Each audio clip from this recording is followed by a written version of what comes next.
பார்த்தீங்களா மக்களே, போலீஸே கள்ளத்துக்கு அடிக்கிறானுங்க. நம்ம தமிழ்நாட்டு போராட்ட களத்தில் ரொம்ப ரேராக நடக்கக்கூடிய ஒரு சம்பவம் இது. ஏன்னா நம்ம அகிம்சையாக போராடியே அடி வாங்குகிற கூட்டம். ஸோ இவனுக்கு பார்த்தீங்களா, முதல் போராட்டத்திலே கள்ளத்துக்கு அடிக்கிறானுங்க. அவங்க நார்த் இந்தியாவில் அவங்க ஊரில் இப்படி தான் நடக்கும் போராட்டம், இப்படி தான் பண்ணுவாங்க. இது இன்றைக்கி தமிழ்நாட்டுக்கு வந்திருக்கு அப்படின்னா அவங்களோட கூட்டம் இங்கே அதிகமாகிடுச்சின்னு அர்த்தம். இப்போது தமிழ்நாடு போலீஸுக்கும் தமிழ்நாடு அரசுக்கும் ஒரு விஷயம் புரியும். நம்ம தமிழ்நாட்டில் நடக்கிற போராட்ட களங்களில் நம்ம போராளிகள் எவ்வளோ அகிம்சையாக போராடுறாங்க, அதோட வேல்யூ அவங்களுக்கு புரியும். அவங்கள அடித்து துன்புறுத்தும் போது இதெல்லாம் ஞாபகம் வரும்.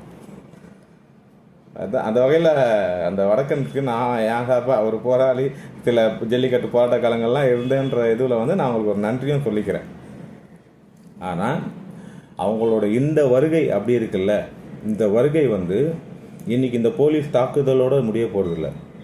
நாளைக்கு எலெக்ஷன்லேயும் இது பாதிக்கக்கூடிய சூழல் இருக்குது. அதை தமிழ்நாடு அரசு ரொம்ப உன்னிப்பாக கையாள வேண்டியிருக்கு. தமிழ்நாடு அரசியல் களத்தையே மாற்றும், அதை மறந்துடாதீங்க.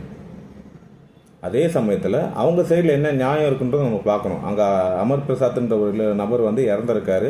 அவருக்கான நிவாரணமும் அவரோட மரணத்தில் ஏதோ சந்தேகம் இருக்கிறதுன்ற பேரில் தான் அவங்க போராட்டம் பண்ணியிருக்காங்க. அதையும் சரியாக கையாளுன்ருக்கணும். அதுலேயும் தவறு நடந்திருக்கு. அதனால தான் இந்த பிரச்சனை வெடிச்சிருக்கு. அவங்கள கண்ட்ரோல் பண்ணுறதோடு சேர்த்து இதையுமே தமிழ்நாடு அரசு சரி பார்க்கணும்.